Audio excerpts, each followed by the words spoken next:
করি তুমি তো শুধু ওই যে তোমার দাদা কি করছে সেই সময় কি করি গেছে ওইগুলা বলি চাপাবাজি করো আর আমার ছোট করার চেষ্টা করো। আরে আমার দাদা কি করছে সেইটা শোনো আগে।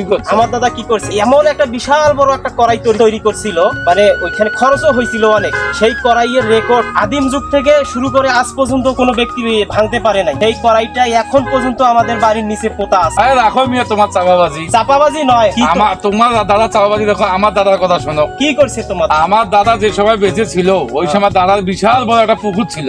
ওই পুকুরে এত বড় একটা মাছ আমার দাদা ধরছিল, আমার মনে হয় এ পর্যন্ত পৃথিবীতে কেউ অত বড় মাছ ধরে নাই। চাপাবাজি মারার জায়গা পাও না। মানলাম যে তোমার দাদা মাছ ধরছিল, অত বড় মাছ রান্না করছিল কোন কড়াই? কেন তোমাদের দাদার বড় কড়াইয়ে